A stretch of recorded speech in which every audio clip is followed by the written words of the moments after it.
Lá. Gravando com Carlos Cruz, diretor do Instituto Brasileiro de Vendas. Carlos, digamos que o sucesso seja uma porta. A chave para abrir essa porta seria a prospecção? Com certeza. Prospecção é a primeira etapa do processo de vendas e sem prospecção não há venda, porque sem oportunidades não tem como fazer propostas. E para identificar oportunidades, o meio é a prospecção, né? A primeira etapa do processo de vendas, uma das mais importantes e uma das que os vendedores têm mais dificuldades. Certo. Traduzindo, o que é a prospecção? A prospecção é a capacidade que um profissional tem de se planejar e, com isso, conseguir pesquisar e identificar oportunidades. A gente pega a palavra prospecção, que é originária do latim, né, prospectione, significa ação de pesquisar. Se a gente for pegar na geologia, é usado para descrever os métodos, para descobrir os filões ou jazidas de uma mina e tudo mais. Bom, o que isso tem a ver com vendas? Vendas é explorar um território ou uma carteira de clientes e potencialmente as jazidas, elas representam as oportunidades num mercado. E a prospecção ela pode ser feita tanto em novos clientes, como prospectar oportunidades em clientes já da carteira. Entendi. Vale lembrar que a prospecção ela vale para qualquer área, né? Pode ser, por exemplo, área. uma delicatessen como um escritório de contabilidade. Com certeza. E aí você tem algumas diferenças. Por exemplo, numa delicatessen você pode fazer algumas promoções ou até ter alguma ação que atrai o consumidor ou até ter ações de marketing que faz o papel da prospecção. O vendedor ou o atendente não faz isso, ele aborda, né, que é a segunda etapa da venda. Já o escritório de contabilidade, ele pode, por exemplo, pedir uma indicação para o cliente dele e com isso prospectar. Então no momento em que a gente vive, um momento de retração econômica, eu costumo falar que o mercado ele é como uma pizza. E as empresas ou os profissionais têm um pedaço dessa pizza, ou seja, um pedaço do mercado. Se for pegar a terminologia chamada market share, né, o pedaço do mercado. Quando o mercado retrai, o que acontece? A pizza diminui. E aí se diminui, como é que você faz para continuar comendo o mesmo pedaço de pizza ou conseguindo ter o mesmo faturamento, a mesma quantidade de vendas? Você precisa pegar fatia da concorrência. Para isso é preciso prospectar. É preciso você prospectar novos clientes e até mesmo prospectar novas oportunidades no cliente já compra. Você deu o exemplo do escritório de contabilidade. Então imagina que o contador ou esse escritório tem um cliente que paga lá uma mensalidade. Mas eu não tenho dúvida que esse cliente deve ter várias necessidades que não estão sendo atendidas. E que, por exemplo, o contador pode ir lá e identificar essas oportunidades, essas necessidades, e com isso poder fazer propostas e fechar mais negócios. É o que a gente chama de estratégia de cabeça, né? Ou seja, você pensa um pouco mais e aumenta o ticket médio. Você pode ter estratégia de perna, que é correr muito mais, ir em busca de novos clientes para conseguir novos contratos, enfim. Curioso isso que você está falando. Esse exemplo da pizza é bem interessante, né? Vou comer a fatia do vizinho. É verdade. É curioso. Mas é isso mesmo, o mercado tem essa característica. Agora, a prospecção ela requer um fator chamado paciência também, né? Porque hoje, por exemplo, você falou de retração econômica e tem muita gente que de repente não consegue voltar para o mercado de trabalho, foi demitido, perdeu o emprego, e aí resolve abrir o próprio negócio e faz de qualquer jeito. Ou seja, em pouquíssimo tempo acaba fechando aquilo que seria um projeto de vida, mas justamente por falta de planejamento. Falta de planejamento, que é a base da prospecção, e principalmente por falta de habilidade comercial. A gente vive um momento onde o índice de desemprego aumentou e tudo mais, e algumas pessoas, ao invés de se recolocar, estão se tornando empreendedores ou empresários, estão abrindo o próprio negócio. O que acontece é que muitas pessoas são boas em algumas coisas. Aí, por ela ser boa em alguma coisa, ela vai lá e monta uma empresa.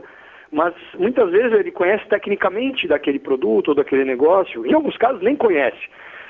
Mas muitos não têm habilidade comercial. E aí abre lá sua loja ou abre um negócio, o cliente não aparece, ele não prospecta, e aí complica. Eu costumo falar que a área comercial é o único centro de receita de uma empresa.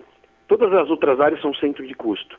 É a única área que traz receita, que traz cliente ou traz oportunidades para a empresa.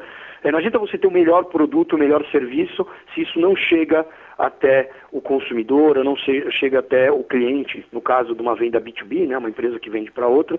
Então é preciso muita prospecção. E aí eu diria para você que ou as pessoas não prospectam porque não sabem como, ou porque tem medo. E a questão do medo é interessante, porque o ser humano, todos nós temos medo. E tem alguns medos que são atávicos da nossa espécie como ser humano, né? O primeiro medo é o medo de não ser aceito. O que vão pensar de mim? O segundo é o medo de perder o controle. E o terceiro é o medo da morte, ou de perder o emprego, de perder o negócio, enfim.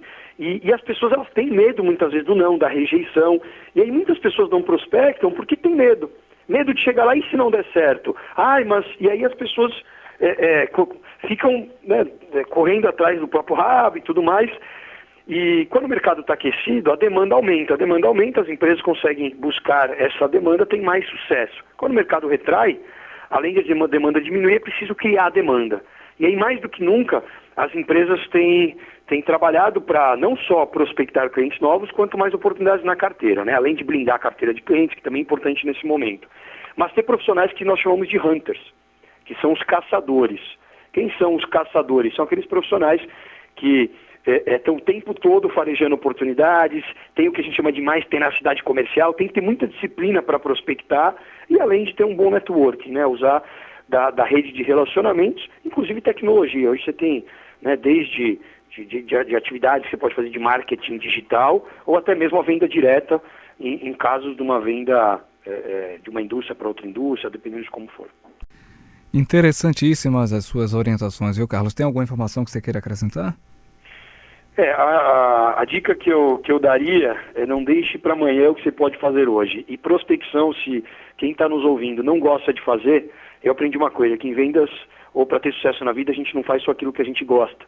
A gente faz aquilo que precisa ser feito para a gente atingir o resultado. E se quem está nos ouvindo precisa de mais cliente, é importante ele ir para o campo, desenvolver estratégia, se capacitar nesse sentido, né? Hoje nós, no Instituto Brasileiro de Vendas, treinamos vendedores profissionais, inclusive com técnicas e ferramentas para conseguir a atenção do cliente. Então, se o ouvinte também quiser se aprofundar um pouco mais, o nosso site é www.ibvendas.com.br. Ele pode encontrar algumas dicas, artigos, para se aprofundar um pouco mais nisso.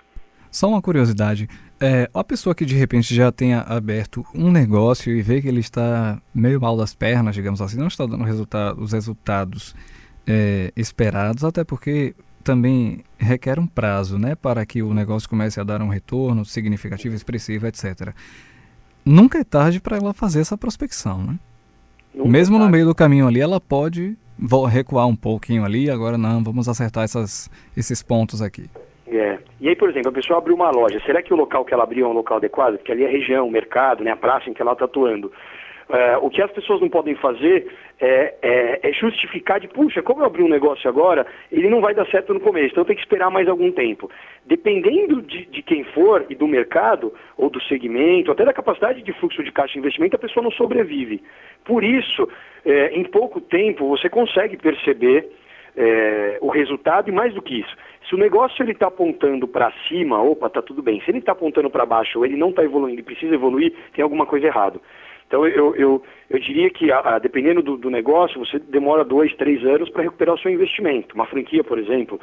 Mas isso não pode ser a justificativa para não ação. Então essa é a única preocupação que eu colocaria aí na mesa ou no bate-papo para os empresários, para os empreendedores que estão nos ouvindo. Entendido. Meu caro, satisfação falar contigo, tá bom? Vamos ter outras pautas com certeza, viu? Estou com o contato da Marina aqui, que é uma pessoa sensacional, me atendeu com maior presteza, agilidade.